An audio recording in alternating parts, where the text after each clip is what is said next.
Good morning, class. As your professor, I am so sorry that I am late. I will tell you this. My parents, the three remaining parents, equal 270 years old. And so they tend to do things consecutively. And this week, my stepfather broke his hip. So we've spent the last 48 hours dealing with the family dynamics and issues. So that was my delay. At any rate, while I'm and that's not even the beginning of that story.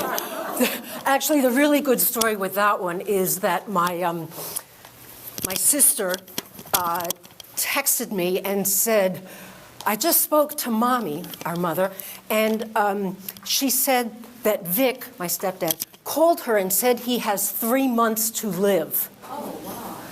And this was just before an event I was running at Norwalk, and so I couldn't do anything about it, and I said, what? 3 months?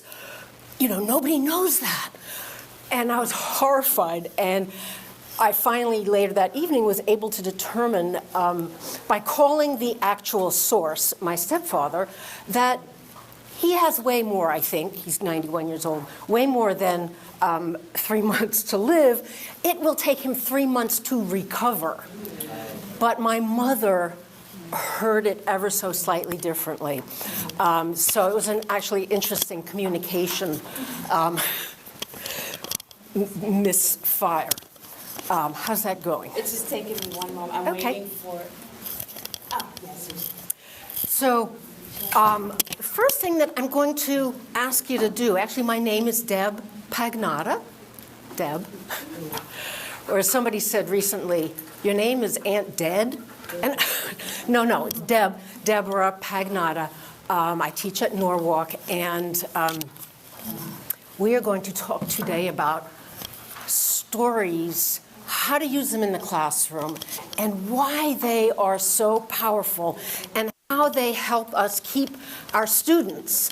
I started telling stories and using stories in teaching communication in 2009 at Iona College, and out of sheer desperation because none of my students were talking to each other.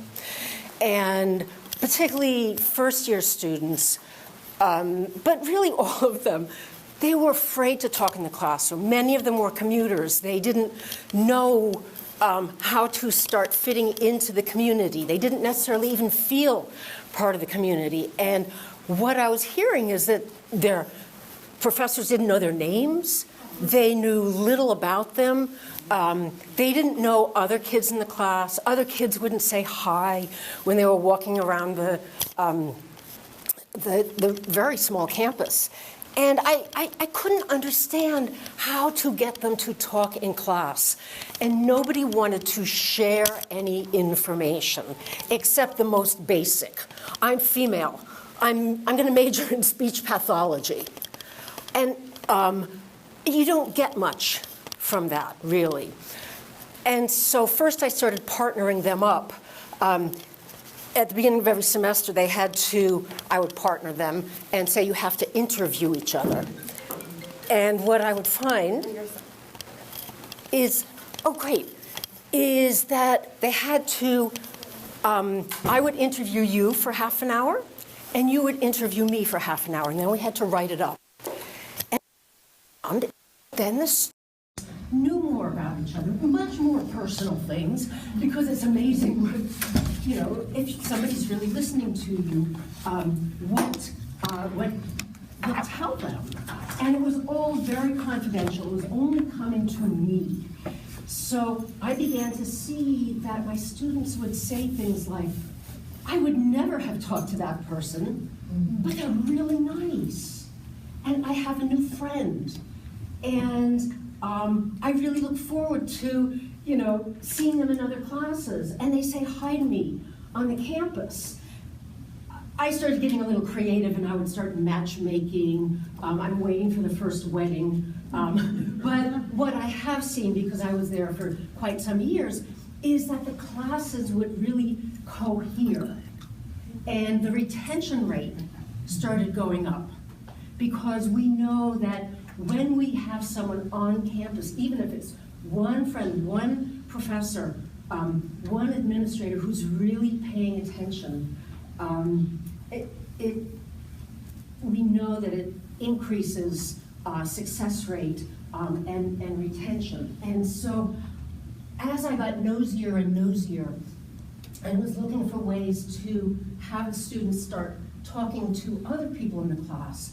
I focused in on stories. I think I probably heard some of the moth stories, and I'm sure you may have heard some of those. Wonderful, true stories told live, beautifully crafted. And let's see. And I said, all right, let's try it. I had been a lawyer for 30 years, and there's an awful lawyer joke, which I don't like at all, but I will tell it, which is, how do you know when a lawyer is lying? When they open their mouth. And, you know, I don't believe that's true at all. There may be some. However, what lawyers do in every aspect of their practice is craft stories. And I don't mean, when we're talking about stories, I'm not talking about, he's just telling me stories. It's a lie, right? What does somebody else call it? Bupkis. Oh, it's just silliness.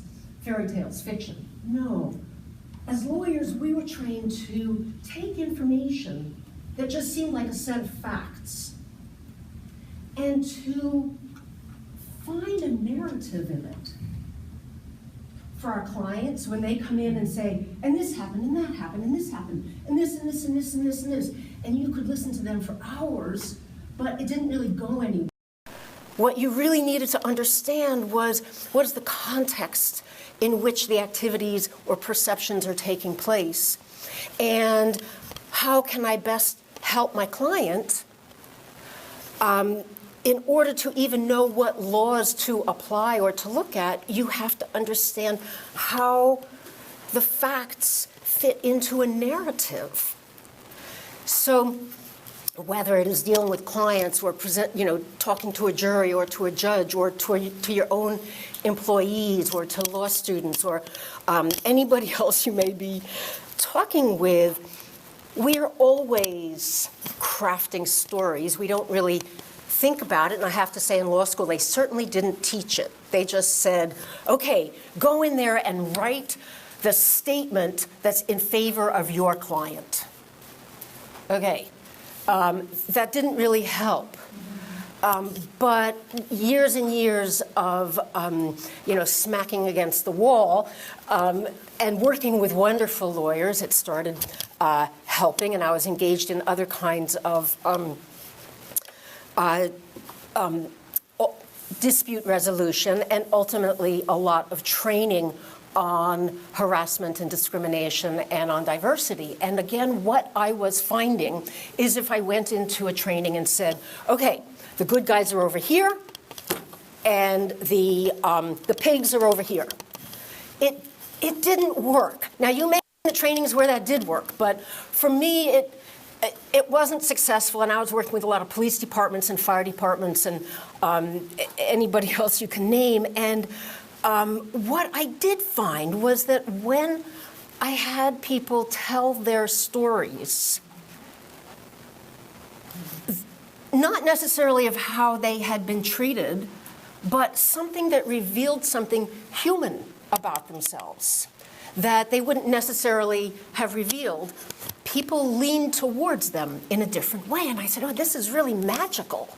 And I'm really nosy anyway. So I started looking at stories.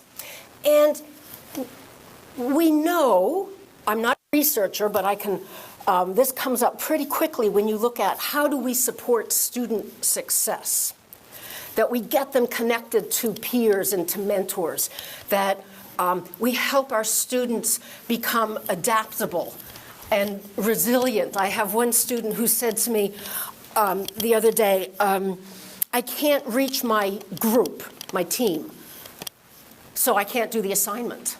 And I said, wait a minute, let's think about the strategy here. How else, if you can't reach them, I don't know what you did, but tell me what you did. Well, I emailed them. We know students don't read their emails a lot of times unless you text them. And so I said, you can text them. You can go to a class that they're in. You can reach out through Blackboard.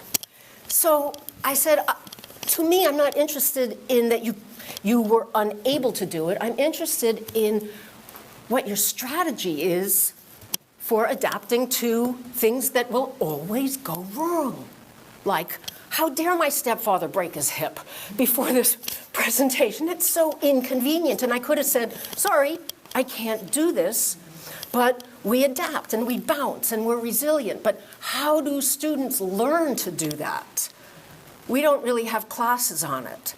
How do we get our students to develop that high emotional intelligence? One of our storytellers at Norwalk this week had been in college at the beginning of 1968 as the Vietnam War was heating up. And he had, as the Tet offensive heated up, he was debating was he going to go, was he not going to go to Vietnam. And he also wanted to get out of a relationship. And he said, so I was thinking that a rice paddy would be better than the altar.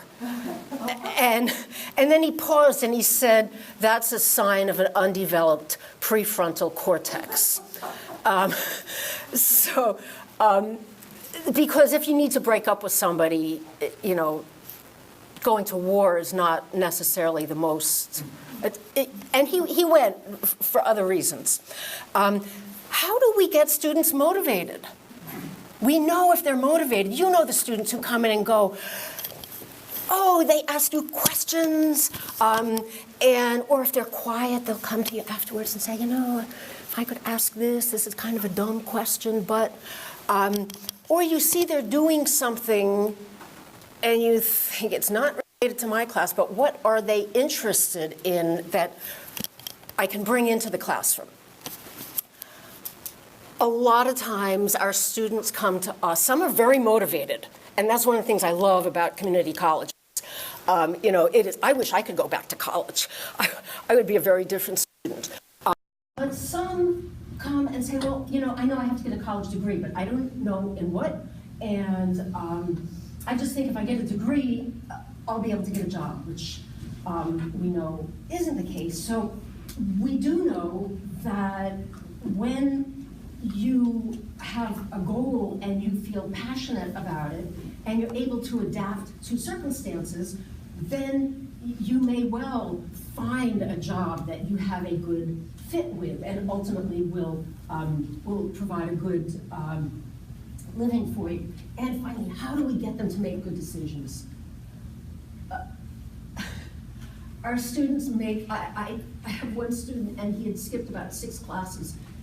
And I saw him this week, and he was walking by, and I said, oh, hi, Ronald. And he goes, oh, Professor Pagnotta, right? He was like, and I said, hey, where have you been? And he goes, well, I think I'm going to drop out of the class. And so I said, let's talk about it. And we talked about why he would choose to do that versus staying in the class. And his whole reason that he was going to drop out was he was embarrassed to come back into class and have students look at him and think maybe he, managed to get away with something. And I said, you think that's a good decision? And this is a smart kid, but at 21 or even 48, sometimes we don't know how to make good decisions. So, so what's the problem with our teaching and getting all of our students to this? So this is, this is the elephant in the room. I just had this picture, so I really wanted to use it. our students are saying, how do I connect? How do I adapt? How do I develop emotional intelligence? How do I become motivated? How do I make good decisions? And I'm a parent, and I go, I don't have a clue. I don't know. How do I get my child to be able to do all of those things, because those are wonderful. And here's the brilliant thing about stories and storytelling skills, is they are like, like probiotics. They're like, or antibiotics. They are like the magic elixir that does so many things. And I'm not talking about the lies, and I'm not talking about, I had a traffic jam. I'm talking about true personal stories with a dramatic arc, told live. Sorry, English writers. I'm really going for the live piece, to others.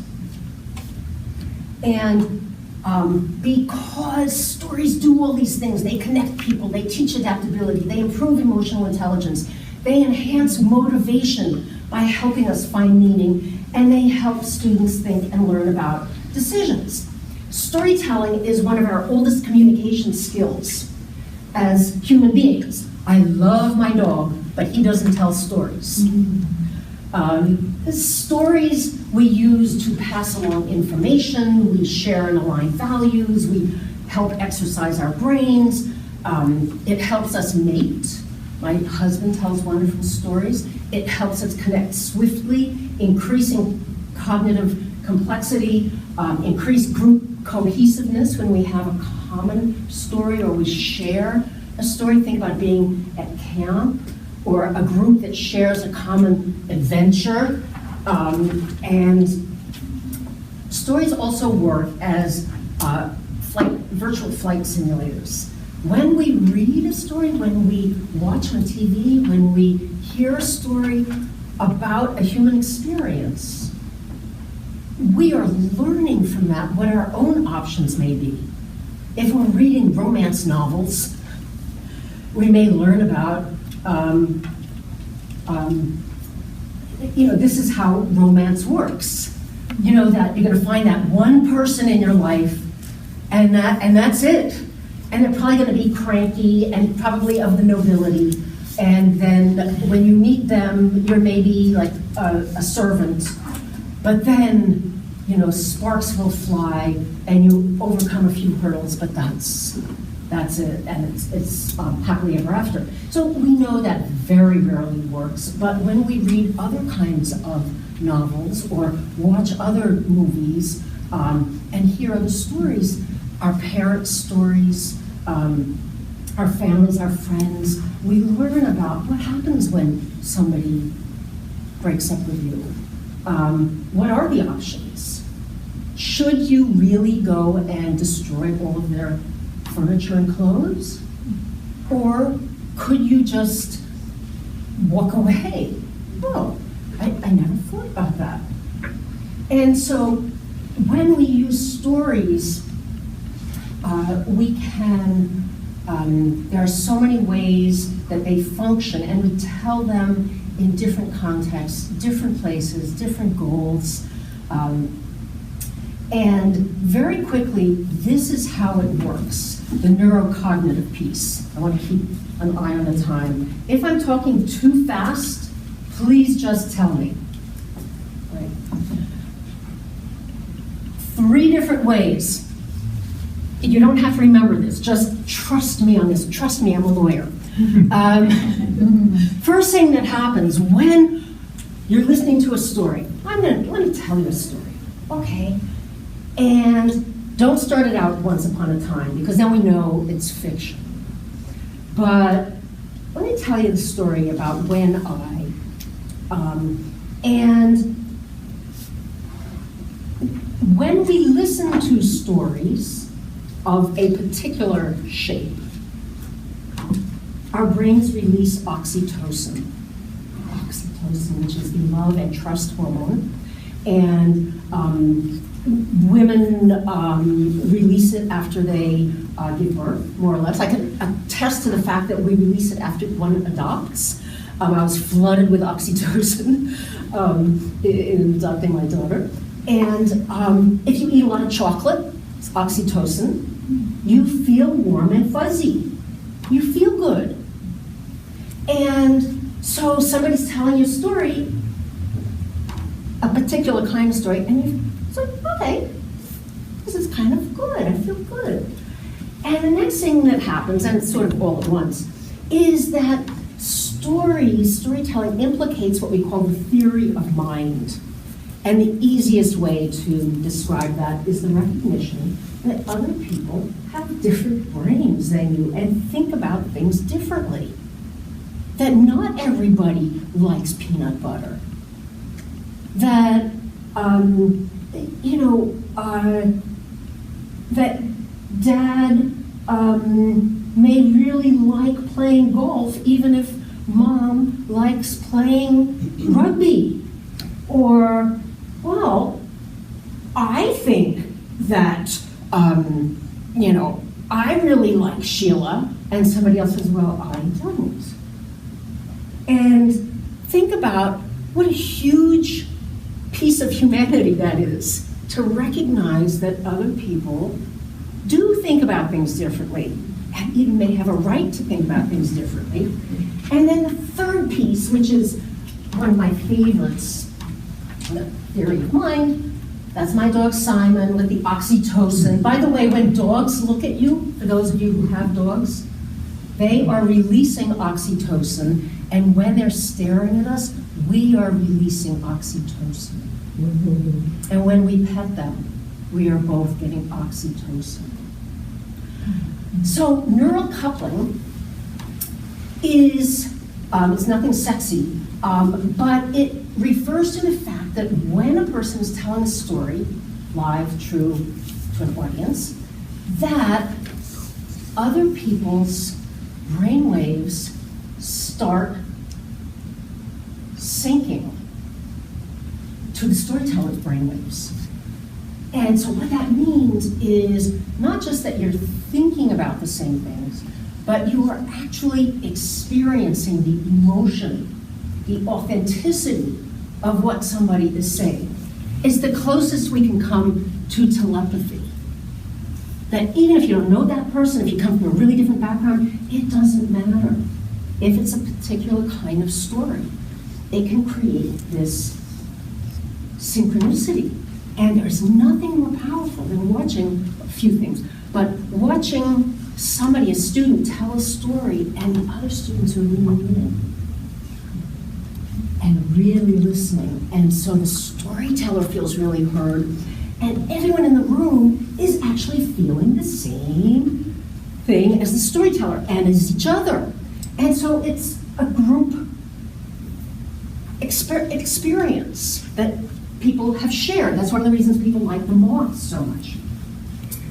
So those things happen, and we will, so that's my persuasive piece.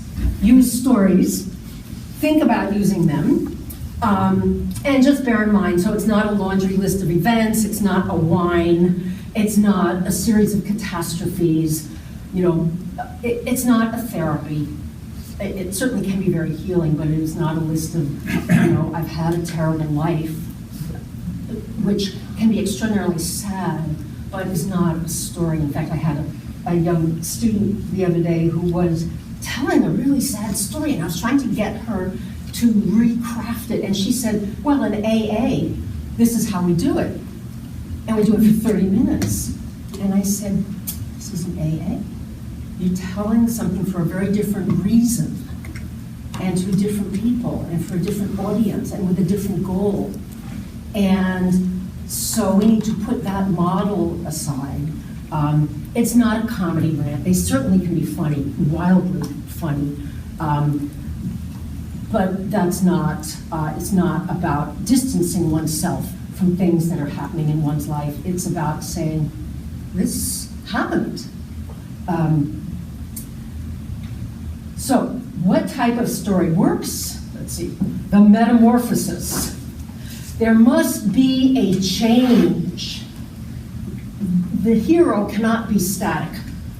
I had a really great life, and I went to kindergarten, and I had a great time in kindergarten, and I had a great time in high school.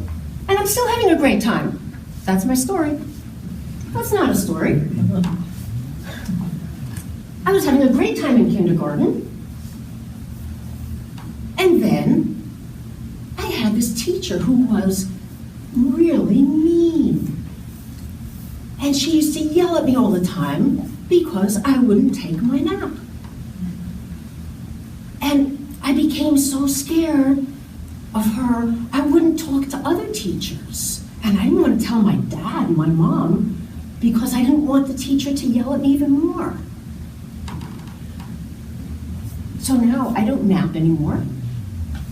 And I never talk to my professors. It's a bit extreme, but you can see that there's a transformation. So you want you start out here, something happens that's out of your control, and you change for the good, for the bad, for the indifferent. So there should be what we call this dramatic arc. And that is what people really struggle with. Like, how do you do that? And I've looked at storytelling, books and articles on storytelling, and I get very confused because when I'm told, well, then you should put in some rising action. And I don't know how to do that. I don't know what rising action is. Does it mean you're going up a mountain? No. And then you have a climax. Well, I don't know what that means. Is that like one, thunderbolt? No, it's not. And so what I'm going to do is tell you how we get that dramatic arc.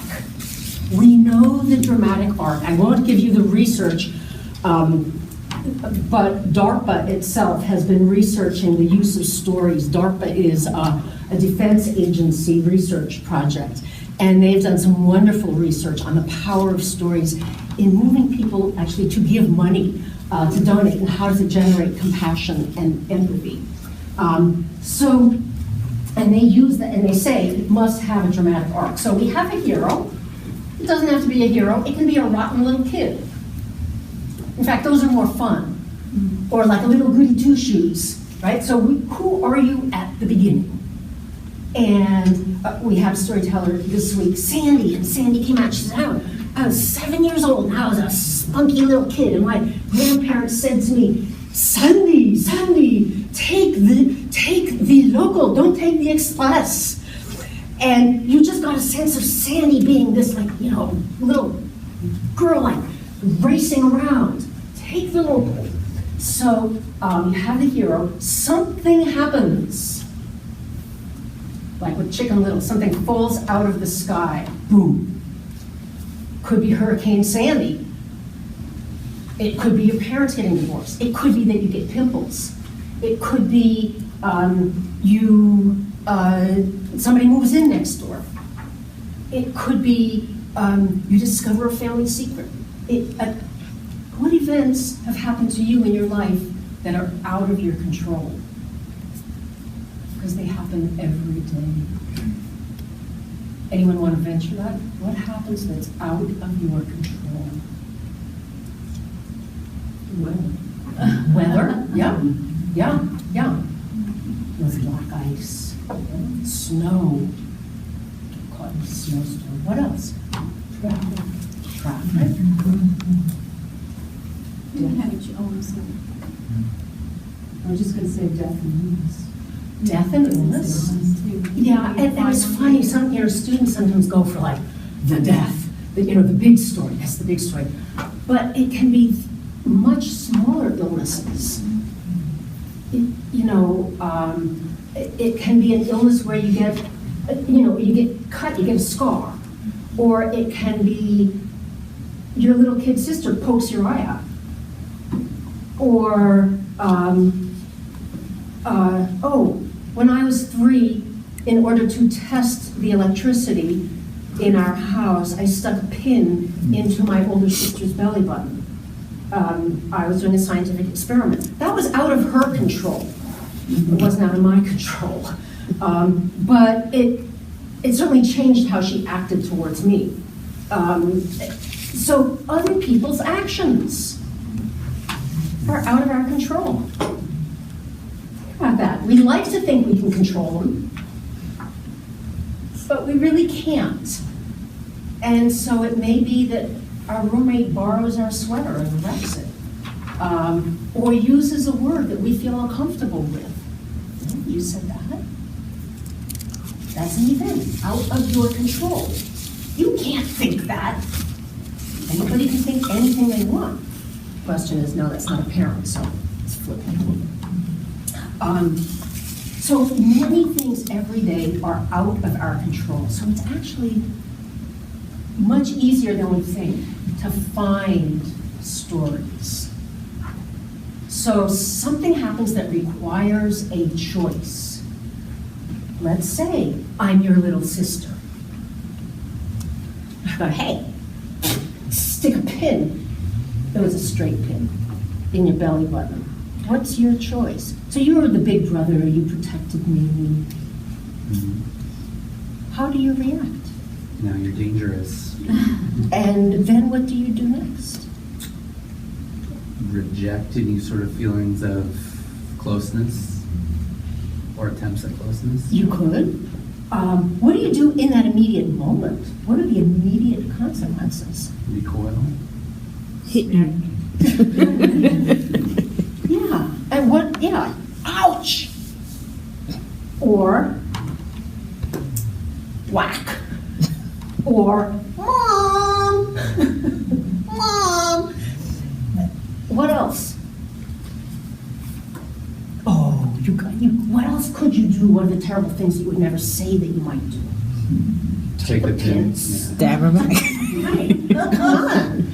You know, I mean, that's the funny part. When we tell people things that we've thought about doing or have done, and we think, oh, they're gonna hate me for it, and then they go, oh yeah. One of my students started a story saying, who here hates sharing?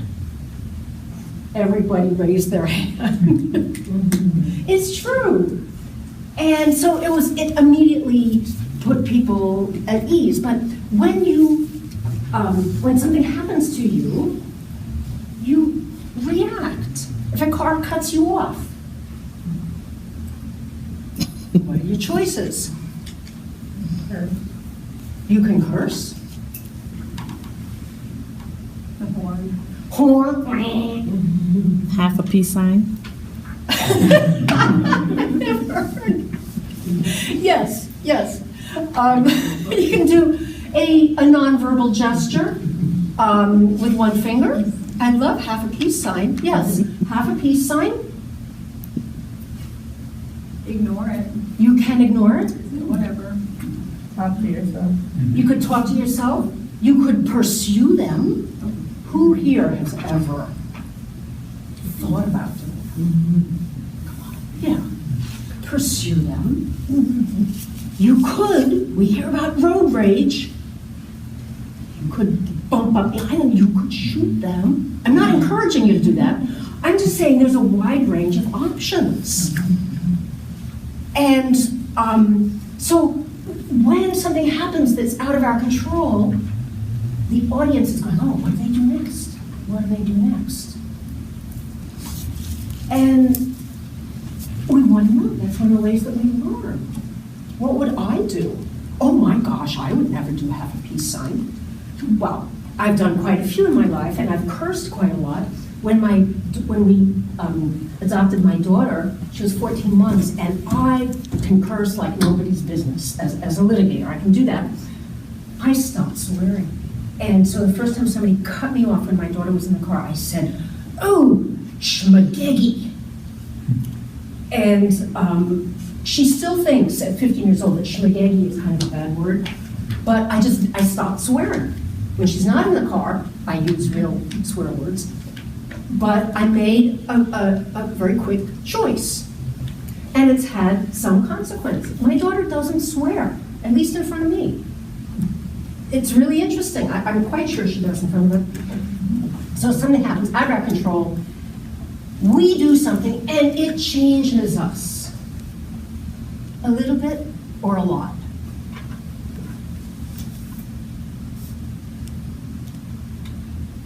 So here's the baseline mechanics of crafting, how we do it. Okay, good.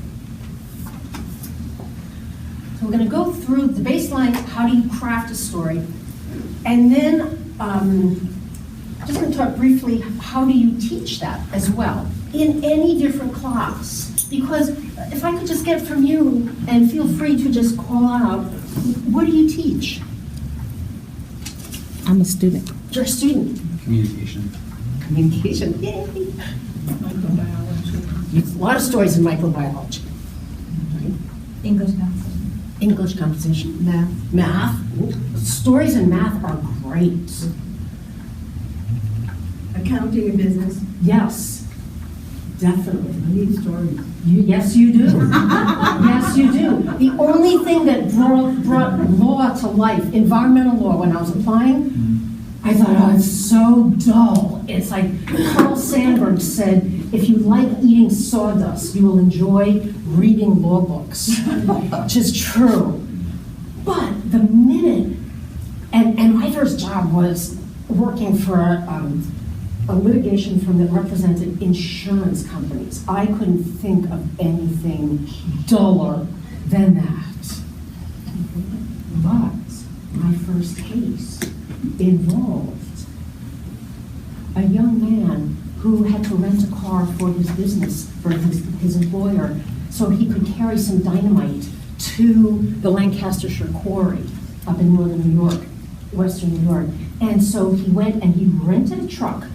And he needed a 6-ton truck, but they only had a 4-ton truck. But no problem, he was a young guy, and he could do this. And so he loaded 6 tons of dynamite into a 4-ton truck. And then he had some caps that he needed to carry as well. So he just kind of threw them on top. So he's driving his truck along, 90, and he pulls into a rest stop to have a cup of coffee, and he's sitting there with a buddy, a trucking buddy, and his buddy says, "Is that your truck out there?" And there's some smoke coming from the truck, and he goes, "Run!" So everybody ran in the other direction as fast as they could, and that truck blew. It was 6 tons of dynamite, and it was heard for a 240-mile radius. Unbelievably, nobody was physically injured, but there was massive property damage. So of course, all the insurance carriers were saying, "Oh no, you go first. You go first. No, we're just the umbrella coverage. You're primary insurance." And I, who hated, I knew nothing about insurance, it was, oh, all of a sudden it became really interesting because there were real people involved. And there was this great little story that kind of pulled everything in. It made it like I represented Liberty Insurance, and we shouldn't have to pay for any of that. And we didn't, by the way. What else do you teach? Nursing, we have lots of stories, but we have to cover them. We are confidential and Yes. private, but we use case studies, but lots of stories. Yeah. Lots of stories. And one of the ways that we communicate information, how do you tell a story about a patient who acts in a particular way or had the medication did a particular thing, and you've seen it before, and you want other nurses to know that, or you want doctors to know it, so you can, how do you make it more human and interesting so people remember it better? So, I gave you the really easiest one, the 3-point arc. I'm me, this is who I am, I'm a little kid or I'm an adult, and something happens that's out of my control, and I have to grapple with it, and I change. That's the 3-point arc. The 5-point arc, think about the little engine that could. We can do that in a 5-point arc. Remember the little engine that could? So there's a little engine, and he was kind of wimpy. And he was in the railroad yard, and all the other big engines got to do the important things, but the little engine didn't. And that was his stasis. That's who he was. He was a little wimpy, kind of a depressed engine. And then something happened that was out of his control. The big engine that was supposed to take all the presents over the mountain to the children for Christmas, I think, had some kind of mechanical failure. And so the big engine couldn't take the presents. That was out of the little train's control. He didn't have anything to do with it. But it happened, it was out of his control. And the big engine came to him and said, you need to take the presents. Because otherwise the children will be disappointed. And he goes, no, I don't think I can do that. I'm a little wimpy engine. I can't do it. And so, and then he goes, okay, I'll give it a shot. And we know what happens, right? But little kids don't know what happens. And so he goes, I don't think I can. I don't think I can. I don't think I can. I don't think I can. I could put a seam and hills are coming, putting more effort into it. I think I can. And he's getting almost to the top of that big mountain. He's going, I know I can. Right? The little kids are going, does he make it? Does he make it? Like in every Disney movie where you know what the ending is going to be, but is Simba going to win? So I think I can. I know I can. Yes, he gets to the top of the mountain. Whoosh! And then he's chugging on down. And I knew I could. And there he is, down at the bottom of the mountain. And he gives out all the presents, and everybody's happy. And the little engine that couldn't is now the little engine that could. It's like a tiny little story. But it just fits that arc perfectly. So, the stories don't have to be big, massive stories. In math, by the way, I'm thinking of what kinds of stories do you use in math? A lot of application problems. Right. How do you I'm not the best storyteller, Okay. I was curious, like, when you would use them. I mean, I have ideas, but I didn't want to limit. But there are many application problems. Yeah. We learn the skill and then we apply the skills. Right, what makes it Which is the most useful? important. What does it actually do for you? What's in it for you? So when we're looking at stories, so just keep that little 5-point arc in mind. There's lots of different themes that we can use for storytelling. I think somebody said there's really only 3 stories in the world. There's conflict stories, there's creative stories, and there's connection stories. 2 people have conflict, or 2 or more people have conflict, or how did we connect? How did you fall in love? What happened?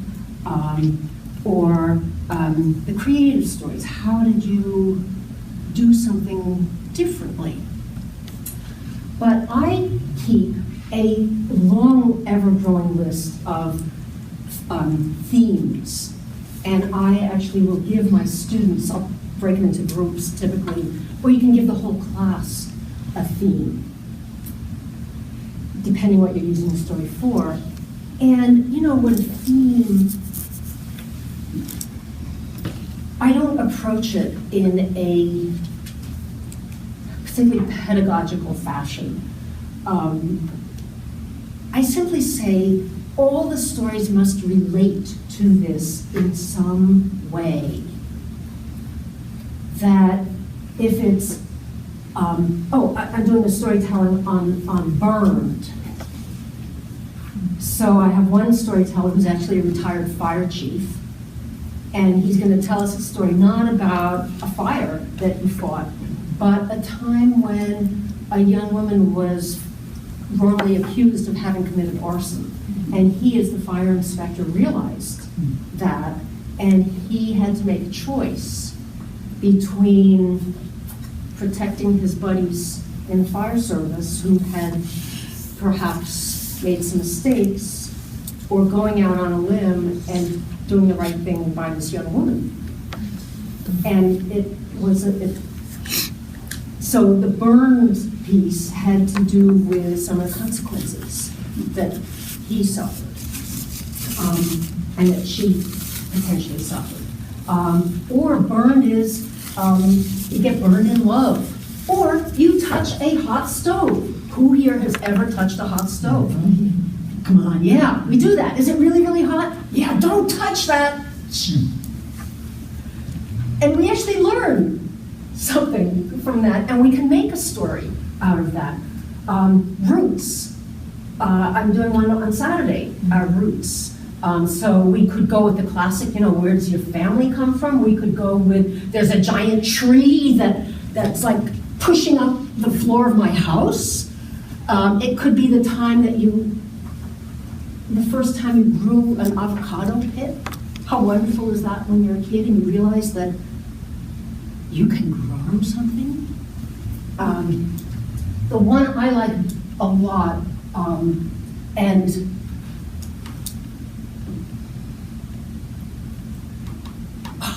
we have 45 minutes. The David versus Goliath. David versus Goliath. That is one we have a powerful value, both physiologically, but also we in the U.S. we really like the idea of the little guy against the big organization. Think about Star Wars. It blows against the Empire.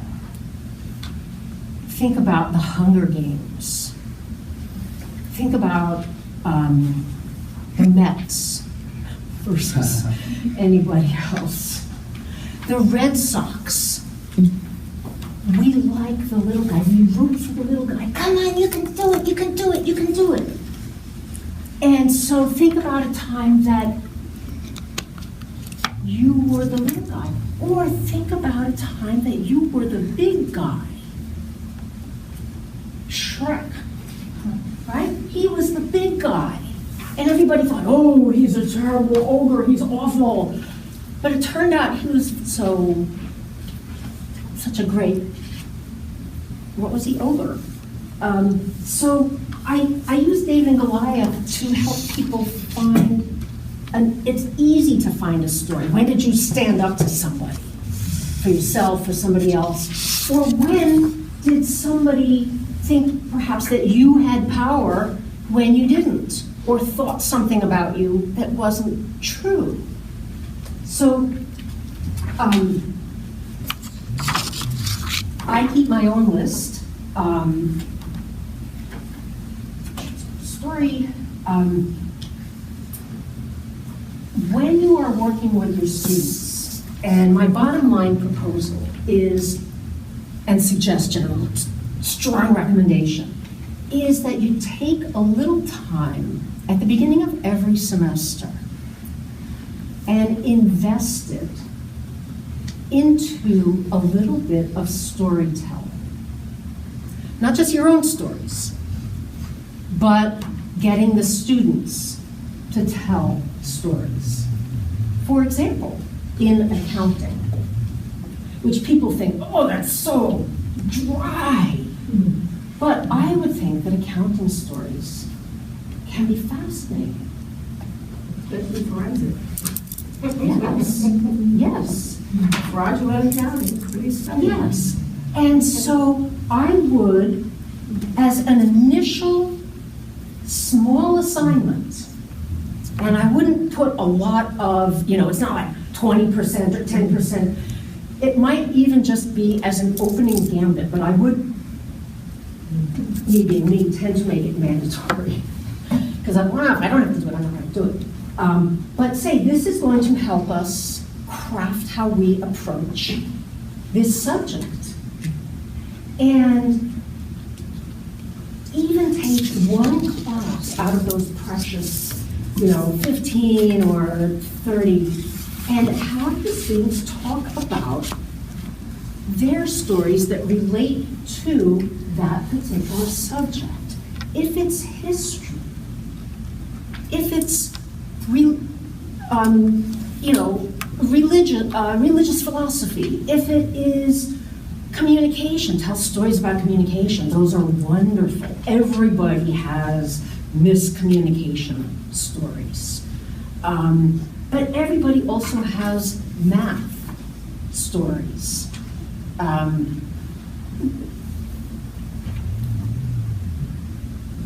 We have, you can help your students get to those stories by giving some examples, but also having them start using critical thinking to get to their own stories. If you assign the stories your first day in kindergarten, it won't be the same. They actually have to put a little work into finding some story that relates to, I don't know, the study of Japanese or whatever the class may be. And when the students are choosing their stories or you're choosing your topic, you want to be thinking of the various parameters that speak to what kinds of stories should you be telling in a particular context.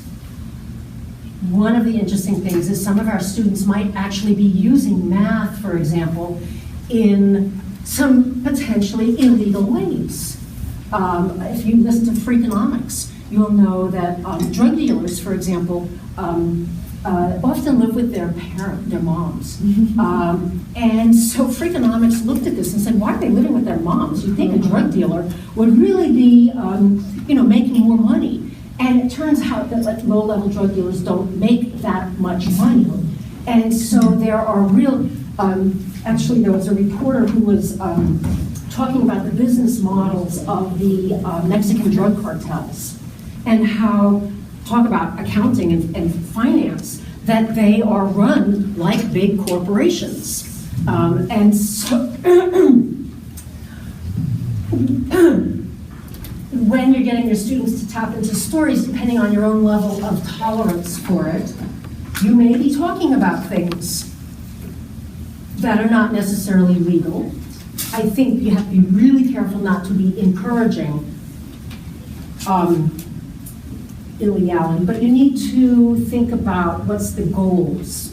Sense of privacy, authenticity, it must be that person's stories. And so we know, circling all the way back, that when we listen to stories, we develop empathy. It improves our cognitive complexity. It helps us with decision making. In terms of choosing a topic, we engage in self-knowledge. Oh, this person did that? I think I would do it the other way. I had a situation like that. When we're crafting a story, when we do something over and over, and we succeed in doing it, we get this burst of, I dare say, oxytocin. And that reinforces, even better than a test.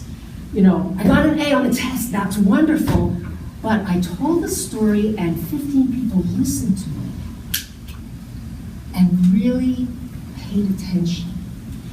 And then telling the story is a whole other semester to talk about.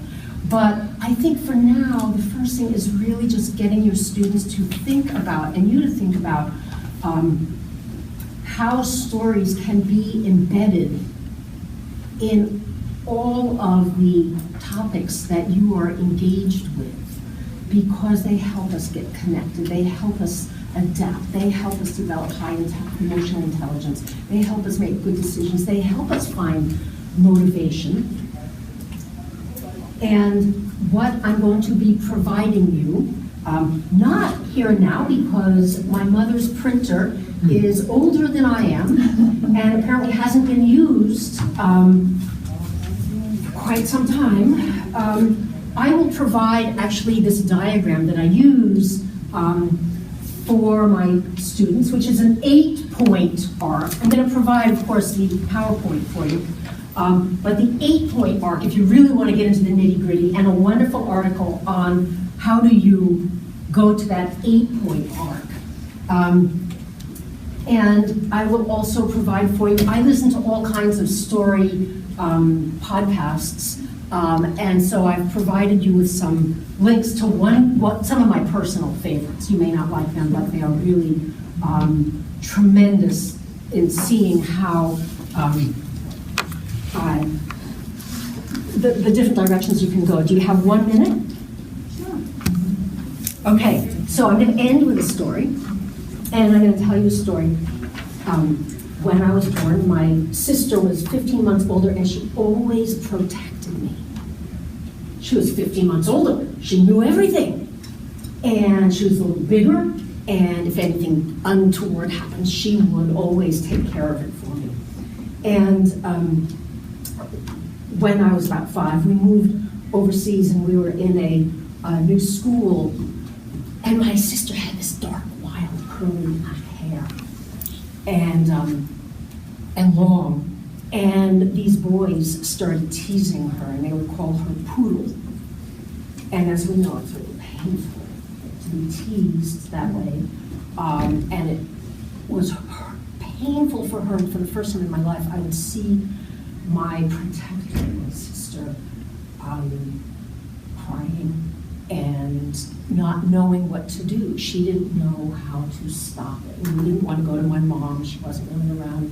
We didn't want to be a snitch because that's bad.